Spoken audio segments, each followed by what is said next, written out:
لیکن نا ایک صاحب نے مجھ سے سوال کیا کہ آپ کہتے ہیں نبی پاک ہر جگہ موجود ہے. میں نے کہا تمہیں کس بیوقوف نے کہا؟ ہم تو یہ نہیں کہتے. ہم تو کہتے ہیں حضور اپنے مزار میں حیات ظاہری میں ہیں اور ساری دنیا کو اس طرح دیکھتے ہیں جس طرح اپنے ہاتھ کی ہتھیلی کو دیکھتے ہیں, اور جہاں چاہتے ہیں حضور تشریف لے جاتے ہیں. یہ ہم نے کب کہا ہے کہ اپنے وجود کے ساتھ نبی پاک ہر جگہ حاضر و ناظر ہے؟ اتنا بڑا جھوٹ لوگ بولتے ہیں. ایک بڑا سیاںا بیانہ بندہ ہے ایک جماعت کا, اس کی کتاب میرے پاس ہے, اس نے لکھا ہے کہ یہ جو لوگ ہیں یہ اپنے پیر کو چھوٹا خدا مانتے ہیں. کبھی کہا ہے کسی نے؟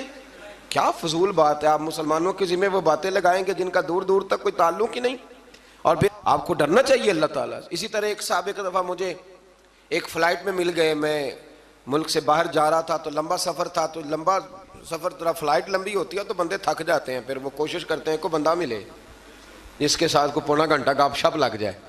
تو اس نے مجھے دیکھ لیا, آ گئے, کہنے لگے جی آپ حضور کو عالم الغیب مانتے ہیں؟ میں نے کہا مننا میں وہاں تے پتہ تینوں ہے. یہ جی فلسفہ ہے نا بھائی, جو مانتا میں اس کا پتہ مجھے ہونا چاہیے. مانتا میں ہوں اور پتہ. میں نے کہا میں مانتا ہوں کہ آپ. کہنے لگے نہیں آپ تو. میں نے کہا ہم حضور کو عالم الغیب نہیں مانتے, ہم نبی پاک کا علم غیب مانتے.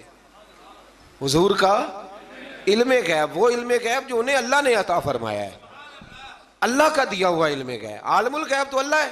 اب ایک سادے آدمی سے اگر وہ کہے گا نا آپ حضور کو عالم الغیب مانتے تو بیچارے کو نہیں پتا کہ عالم الغیب کیا ہوتا ہے, علم غیب اور عالم الغیب میں فرق.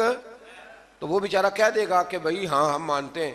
اب وہ ان پڑھ ہے, اس کو اس بات کی خبر نہیں ہے. وہ اگر تھوڑا سا جانتا ہوتا تو فوراً آپ کی بات کو پکڑتا, کہتا نا نا یہ ہمارا عقیدہ ہی نہیں, یہ ہمارا نظریہ نہیں ہے. تو اس لیے سمجھ لیں. اسی طرح سے ایک بیان کاٹ کے لے آیا جی فلاں عالم نے کہا ہے کہ اللہ کے سوا کوئی مددگار نہیں. تو میں نے کہا بالکل ٹھیک ہے, اللہ کے سوا کوئی مددگار, اللہ کے سوا کوئی مددگار. تو جو جنگ بدر میں دین کے مددگار بنے تھے, جو جنگ احد میں دین کے مددگار بنے تھے, وہ کیا تھا؟ وہ اللہ کی مدد تھی, اللہ نے بندوں کے ذریعے کرائی تھی. اسی طرح